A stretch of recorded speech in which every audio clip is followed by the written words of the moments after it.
think I served for almost 7 years. As a strong member, I was the vice president of the women wing of Jamaatul Nasir Islam National. And I know what I'm saying, and that sometimes it hurts me, the way the church is going. We're too relaxed, sleeping.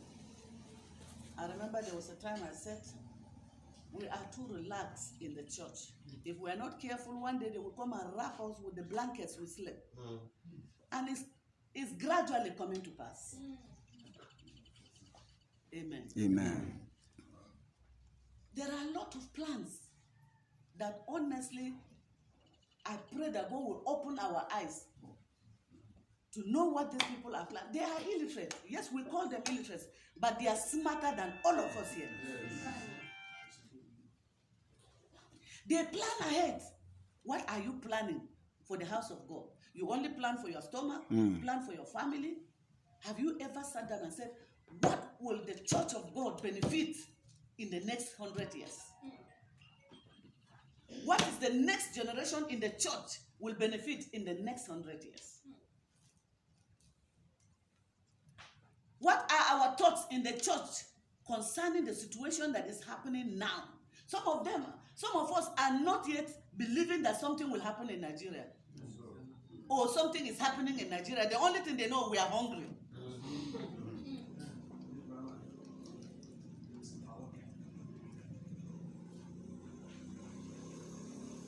When Abacha, people still condemn Abacha, but I think like Abacha is the best president Nigeria has missed. Whether you like it or not. Because newspapers said a lot of things about Abacha, but I now believe that Abacha was the right person for the house, that God kept him there for the church. When I was still a Muslim, and I was still member of Jamaatul Nasir, and I was a journalist. So I do go to most of this, and when something happened like this, they ask me to go. In Arewa House, they insisted 3 times, including IBB and many others, insisted that Abacha should sign Nigeria as a member of OIC. He refused. He said God did not make a mistake to keep both the Christians and the Muslims in this nation. For that reason, he will not sign. It will happen after his death. Let me open up something to you. It was the same Muslims that killed Abacha. It wasn't any Christian or anybody. Muslims killed Abacha because of some of these things that I want to open up to you. It got to a point that Abacha told them that why he will not sign this is the Constitution said freedom of worship. And if he insists that that means the whole nation will be Islamic, and truly by Constitution we are Islamic nation. Yes. Do you understand? Yes. Because when you look at the Constitution, there is nothing like church in the Constitution. Yes. But there is Sharia, there's mosques in the Constitution.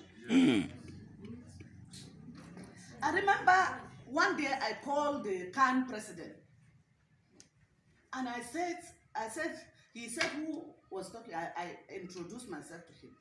I said, sir, are you aware that the National Church has no certificate of occupancy? The mosque has the certificate of occupancy, but the National Church don't have. Are you aware? I have to open up some things to him. I said, you people are busy sitting there eating the money and not knowing what will befall your children that are coming behind. Who are you? What do you mean? I said, go and find out whether the National Church has certificate of occupancy. And it was the handwork of El Rufai. He did all these things to make sure, apart from J.T. Hussein, we have never produced a minister, a FCT minister. And that one was military. That means they are telling us that the nation belongs to Muslims. And the stupid thing that pained me much is that those who sat sat down and wrote the Constitution were Christians.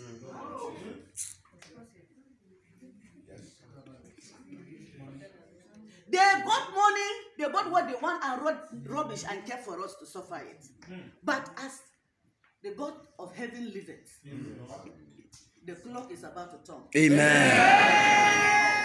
I don't know how God is going to turn it. That is why he said, I'm the God of all flesh. Is there anything too difficult for me to do? No. There is nothing. We must open our eyes. There's something they said in Hausa, Sabo Azaba Yahanaya.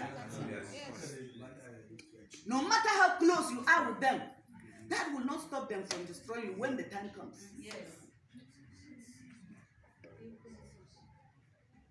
We are crying now.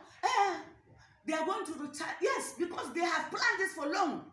What plan did we plan for our children? I am only crying for the ones that are coming behind us. Because we have sold their birthright already. It has been paid.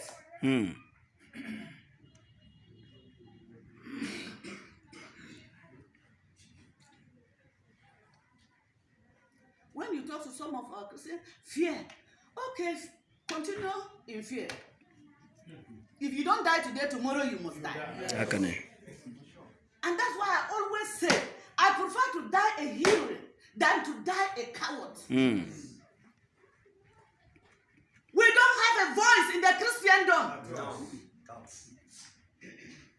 I pray, Daddy, God that has raised you to be a leader in this forum, be reassured that there is a sword behind you. Yes. But one thing I want to say is that we must die for our children to survive. If I know that if I die today, I will be a sacrificial lamb for them to survive, honestly, I prefer to die.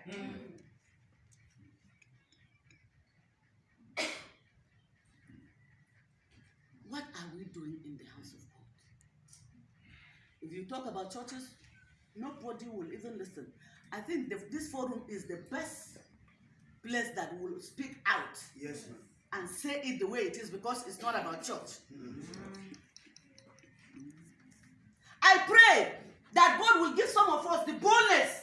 That is what they have. They are so bold. They are not afraid of anything. That is true, man. They can stand and say whatever they want to say. But our own, we are afraid. Let them not come after my children. Let them not come after me. So they should come after the church of God.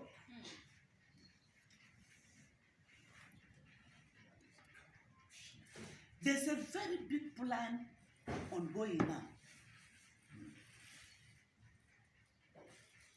And truly, there is no house of a Muslim. Let me just give the places I know very well. Kaduna, Jos, Benue, Niger, Abuja. All these Muslims, you see them in bukas. There are weapons with them. They are carrying their wives outside to go and train them. Small children and wives. I saw children of 6 to 7, 8 years. They were training them in the bush and they were rolling. Yes, I saw it. Military training. I started crying. One of my staff asked me, "Mommy, what is happening?" I said, "I'm crying for the church. I'm crying for the church. I'm crying for the church. We have slept for too long.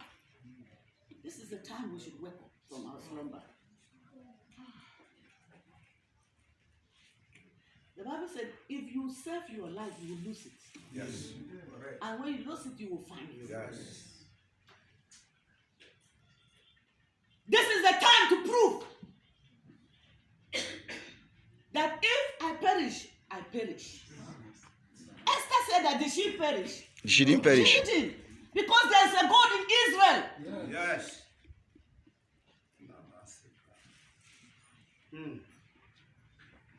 These people are planning, they are having ideas every day. We don't have ideas at all. Our own is to think of money, my business, my this, my dad, my church, how we will get tithes from the church, how our number of members are decreasing, how our members are growing. That is all we know. Shame. It's actually fine. Woe unto the church. We have sold our children already into slavery, whether you like it or not. How many days left for us to go? The young ones that are coming will have no say because already we have silenced them.